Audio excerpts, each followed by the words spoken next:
Assalamualaikum warahmatullahi wabarakatuh. Selamat pagi, Om Swastiastu, Namo Buddhaya, salam kebajikan, salam kesejahteraan bagi kita semua. Nah, rahayu bagi kita semua di mana saja. Semoga kesehatan dan rahmat selalu mendampingi kita dimanapun kita berada. Nah, sebelumnya perkenalkan, nama saya Ahmad Haruriza, NIM E 2019-2299. Nah, di sini saya akan menanggapi beberapa video, yaitu mengenai tanggapan video dari rekan-rekan saya sendiri, yaitu dari Mas Raffi yang mengenai sejarah peradaban Islam sebagai ilmu dan peradaban pra-Islam yang dimukan atau bukan tanggapan video dari Mbak Dianita Rahman yang merupakan tanggapan dari video Bapak Abdul Wadud Nafis, serta mengenai serta juga menanggapi video pembentukan peradaban Islam pada masa kenabian yang merupakan tanggapan dari Mbak Rizka Triswandari yang di kemudian hari merupakan tanggapan dari Mbak Rizka Triswandari dari video Bapak Abdul Wadud Nafis.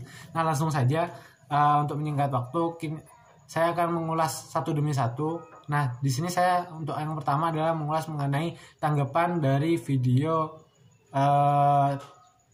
Mas Raffi Rifki Hasan, yaitu mengenai sejarah peradaban Islam sebagai ilmu. Nah, sejarah peradaban Islam adalah perubahan Islam dari era klasik hingga era modern.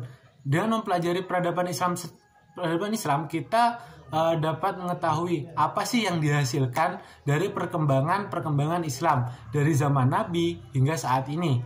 Islam turut mendorong timbulnya suatu kebudayaan yang dinamakan kebudayaan Islam. Sejarah peradaban Islam sebagai ilmu. Nah, sebelum bahas itu kita harus mengetahui apa sih ilmu sendiri. Ilmu pengetahuan itu adalah deretan konsep dan skema konseptual yang berhubungan satu sama lain, yang dihasilkan oleh eksperimen serta observasi dari suatu pengalaman sendiri. Jadi yang dinamakan ilmu adalah sesuatu yang dihasilkan dari eksperimen dan observasi.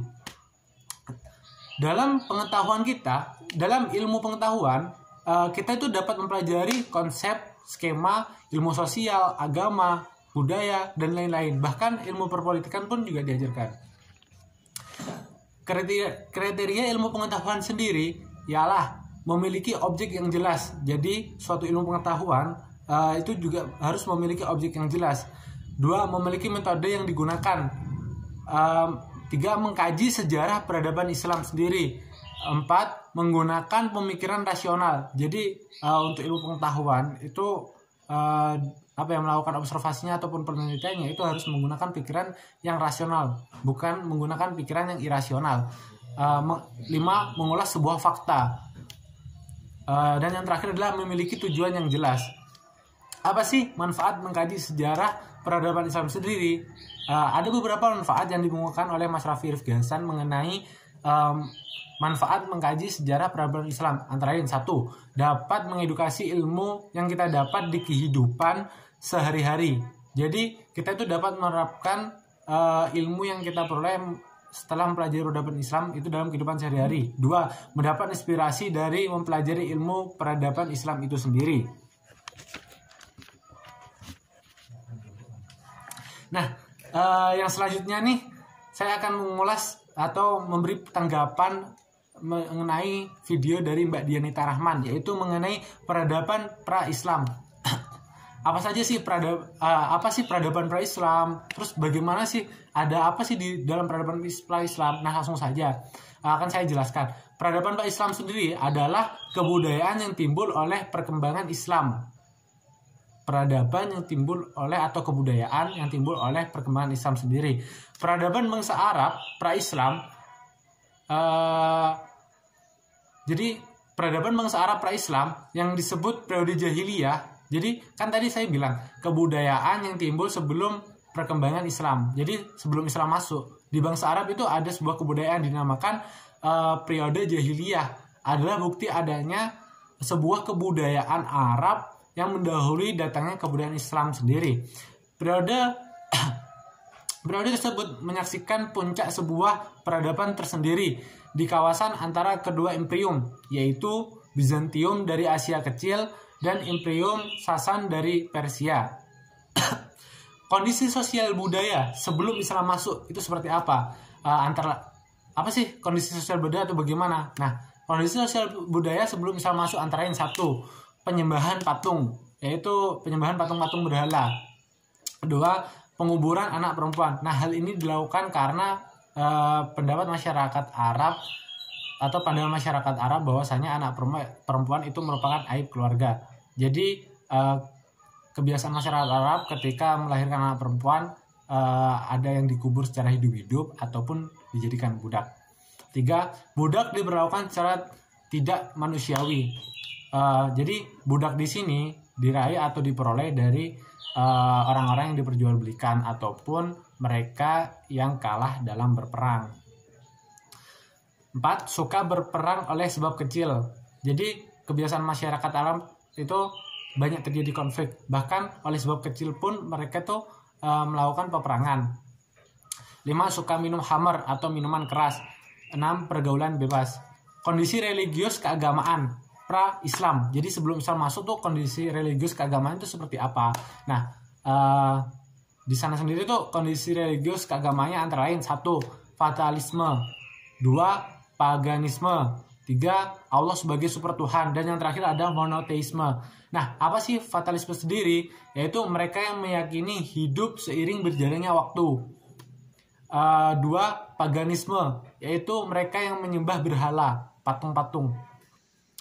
3. Allah sebagai super Tuhan. Jadi mereka di sini mempercayai akan adanya Allah, akan tetapi mereka juga mempercayai akan adanya dewa sebagai perantara menuju Allah. Dan yang terakhir adalah monoteisme. Mereka yang mempercayai bahwa Tuhan itu satu, Tuhan itu esa. Kondisi politik. Kondisi politik dalam kondisi politik masyarakat pra-Islam. 1. Adanya persaingan dalam konteks keagamaan antara Kekaisaran Bizantium dan Persia yang pernah saya singgung tadi barusan. 2. Lengsernya kerajaan Arab setelah atau akibat beralihnya peta perekonomian ke Romawi.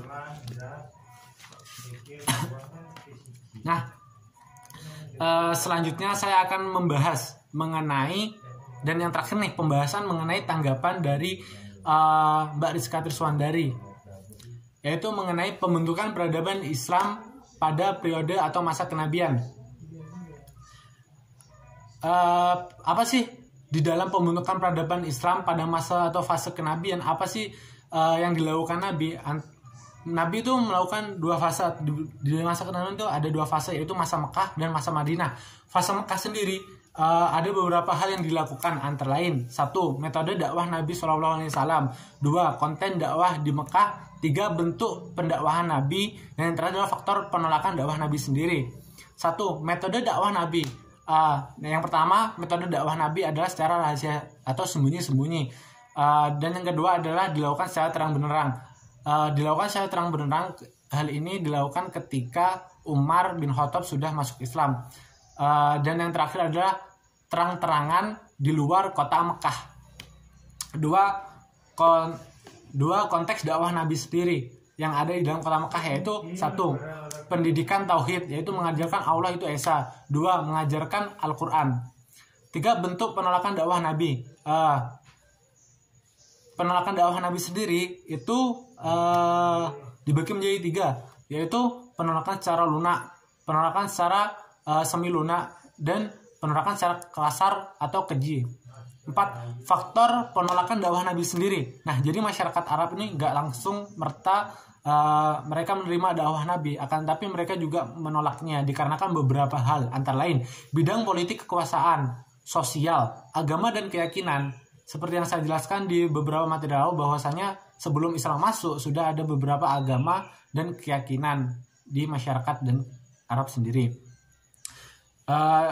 Budaya nenek moyang, dan yang terakhir adalah ekonomi. Nah, yang selanjutnya adalah fase Madinah. Apa saja sih yang dilakukan Nabi ketika berada di Madinah? Antara lain 1. Mendirikan masjid.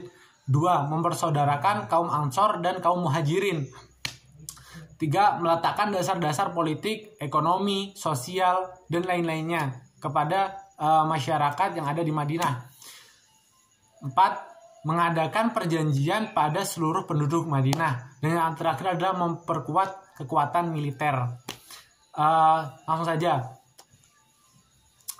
Apa sih pembentukan peradaban Islam pada masa kenabian yang berada di Madinah? Nah, antara lain mendirikan madrasah ibtidaiyah, mengangkat Nabi SAW sebagai pemimpin, menerapkan syariat Islam dan memelihara Al-Quran, serta ada beberapa hal, yaitu meningkatkan harkat dan derajat wanita. Jadi setiap orang tuh sama antara laki-laki pun wanita.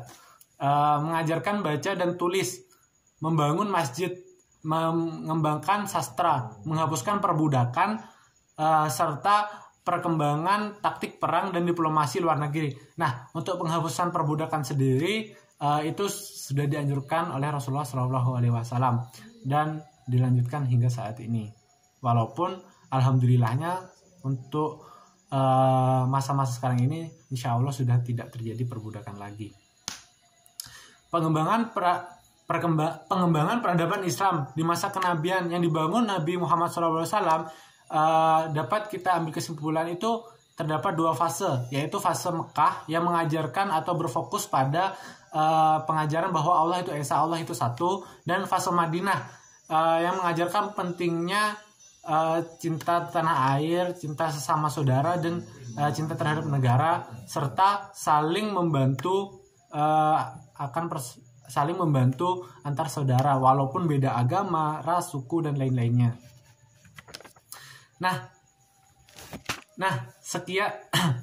Sekian, terima kasih, kurang lebihnya saya mohon maaf. Wassalamualaikum warahmatullahi wabarakatuh.